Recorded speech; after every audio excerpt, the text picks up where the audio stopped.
Chacun de nous avons notre perception de la retraite. Pour beaucoup, c'est un moment où l'on se détache d'une partie de soi-même, des autres et du monde tel qu'on l'a connu. Dans les pays occidentaux, où les départs à la retraite sont très souvent plus fréquents que les nouvelles entrées sur le marché du travail, eh bien, les gouvernements mettent en place des stratégies pour encourager les gens à continuer à travailler. Cela peut passer par des incitations financières ou par l'augmentation de l'âge légal de la retraite. Si les incitations financières peuvent jouer un rôle dans la décision de continuer à travailler, elles ont toutefois moins d'importance que les motivations personnelles individuelles.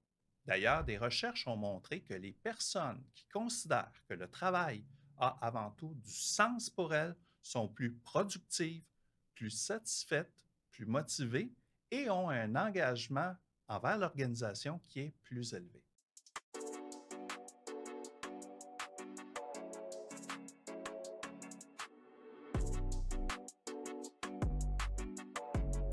Louis Cournoyer, je suis professeur-chercheur à l'Université du Québec à Montréal en développement et counseling de carrière ainsi que conseiller d'orientation.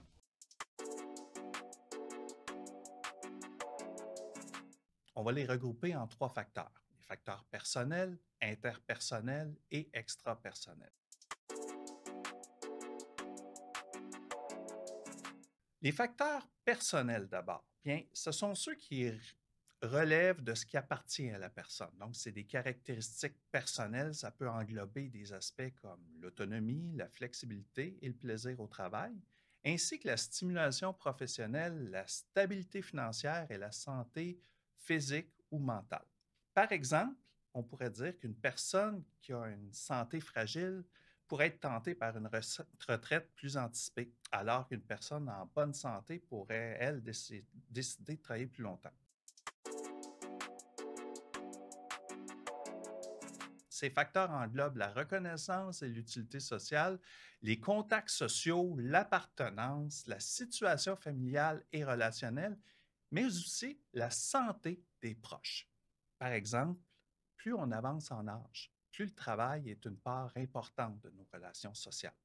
Donc, les personnes à risque de subir des pertes de contact et d'utilité sociale voient le travail comme une opportunité de satisfaire leurs besoins d'engagement en demeurant sur le marché du travail. Pour donner un autre exemple, certaines personnes peuvent être influencées également par leur conjoint qui est déjà à la retraite ou qui le sera dans un futur proche. Le travail peut aussi, pour certaines personnes, être un lieu plus favorable qui contrebalance une vie familiale et relationnelle parfois plus difficile.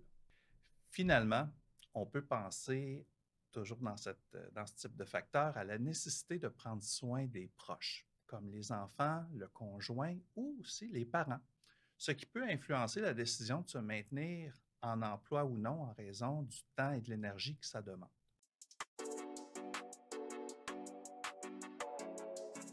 Les facteurs extra-personnels maintenant, les derniers, bien, ce sont ceux qui influencent les projets des personnes en lien avec des considérations qui peuvent être d'ordre culturel, social, économique, politique ou démographique.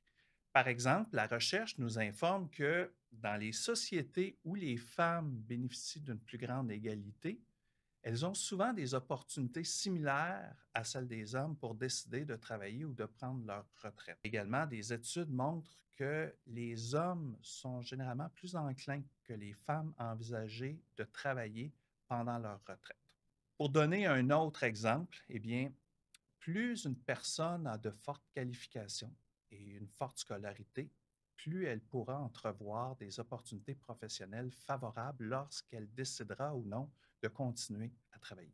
Les personnes plus scolarisées, d'ailleurs, ont aussi tendance à envisager des emplois plus indépendants, du travail autonome ou de la consultation pendant leur retraite, souvent parce qu'elles peuvent se le permettre au regard de leur expertise particulière, tandis que celles avec moins de qualifications vont souvent préférer rester dans leur emploi actuel et prolonger leur activité professionnelle.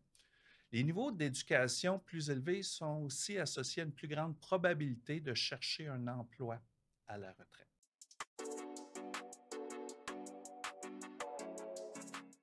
Décider de travailler après la retraite, c'est un processus qui est complexe et, comme on le disait, unique à chaque personne. C'est pourquoi le soutien d'une personne conseillère d'orientation peut être pertinent pour aider à comprendre les différentes dimensions de la situation de la personne et l'aider à explorer les options disponibles pour qu'elle puisse prendre une décision qui soit totalement éclairée.